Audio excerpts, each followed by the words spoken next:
Hello everyone and welcome back to my channel. Today I brought you an already delayed review of February's comebacks in female K-pop industry. This is just my opinion and I mean no harm to the artists.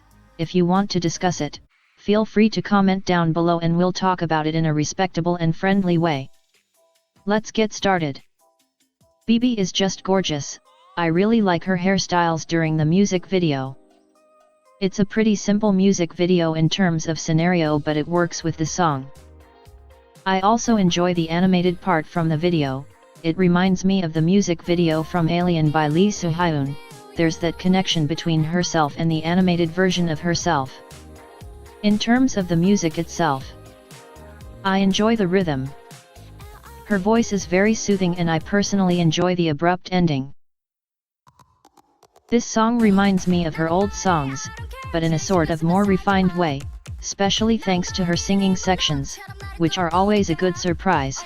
I really like her voice. It is a solid B track, not as strong and impactful as I'm Not Cool, so it was a smart decision.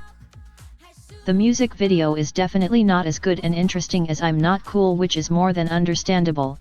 Also, I can't be the one being rather creeped out by the computer mouses on the sofa. Somehow seeing them moving triggered me.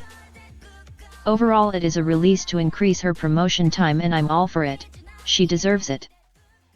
Also, I love seeing her with that hair color. Guys, write down my words, these girls will be the top 4th generation group from the big 3 companies.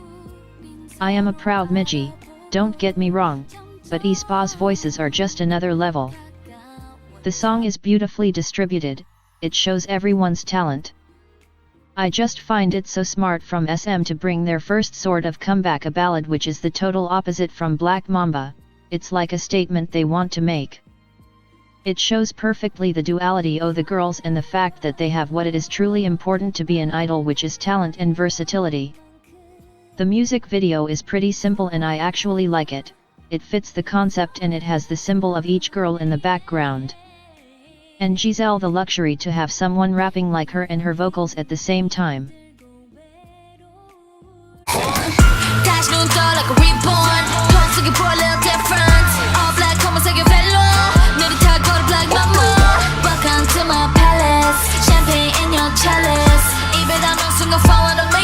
So about this song, I do like the song and it's pretty catchy and refreshing. I do like that they opened a new door with Ready or Not in terms of sounding and line distribution. And I'm genuinely happy for the change because it still has the Momoland authenticity in it. The problem is the fact that there's something odd I can't quite put my finger on. I think it is the choreography and the group scenes that makes the video look so odd. And it's the bad type of odd. Not the vibe that we feel in other scenes of the music video. For example, they are dancing with the DJ that doesn't show his face, the song is literally called Wrap Me in Plastic, etc.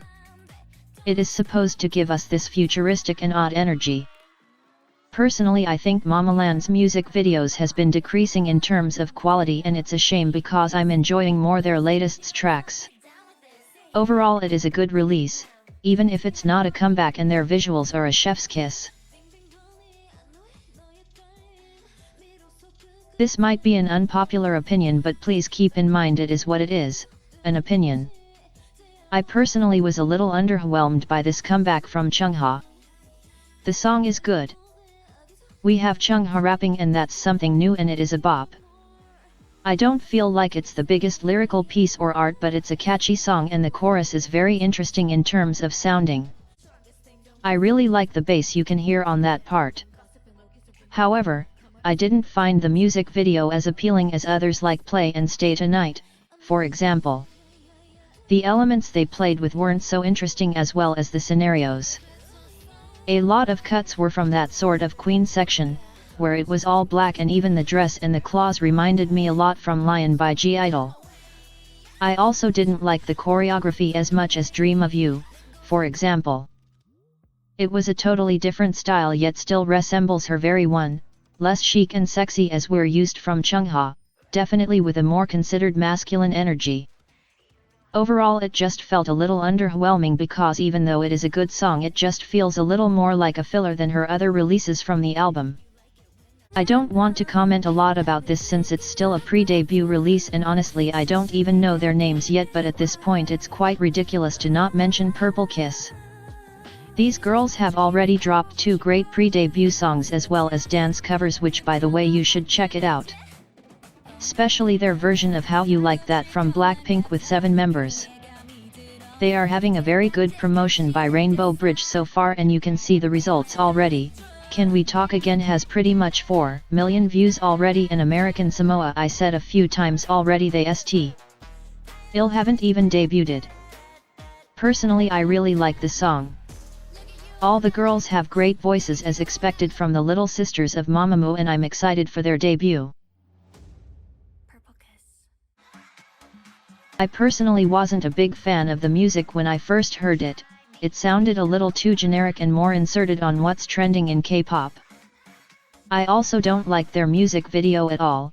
I found it quite confusing and with some editing problems, especially at the end of the clip. However, what kept me interested was actually their performances, and that's a great point for them in the future. Considering it's a debut, the girls always sang live and they are so stable. They also have a good line distribution and some unique voices among the group.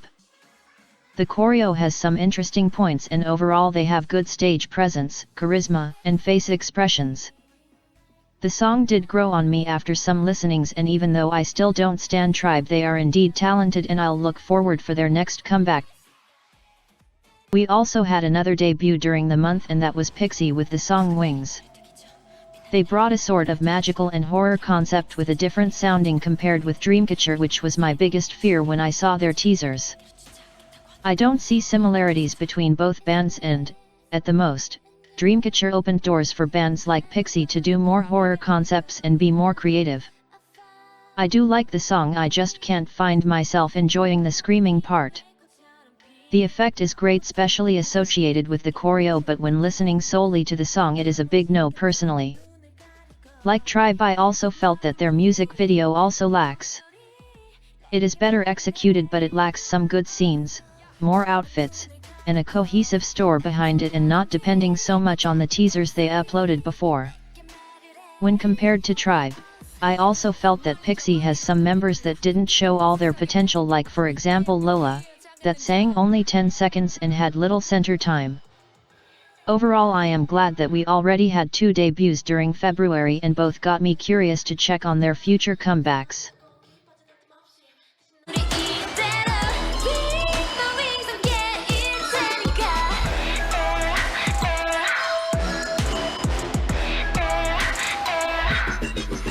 Finally, we reached Sunmi's comeback. I feel like I can't say anything about this comeback because it would be so biased. I am a huge stan of Sunmi. She's a competent idol, a main dancer, a singer, a composer, and a performer, able to express her emotions properly. Her discography is great in my opinion, it is refreshing and Tail is no exception. I just want to point out that I am extremely happy for seeing her showing off her body more, as according to her wish of course. Sunmi has been through a lot for being considered by haters as too skinny, and this music video shows a more body confident Sunmi and I'm living for it. On the last note, I don't know if you have realized, but the publicity game in South Korea was strong during the month. We have Seulgi with Volkswagen and Ozone and Soya with Pepsi. Both songs are a bop and if I had money I would buy it all. That was all for February. I hope you enjoyed, guys. Subscribe. Comment down below your opinions about these releases. And I'll see you soon.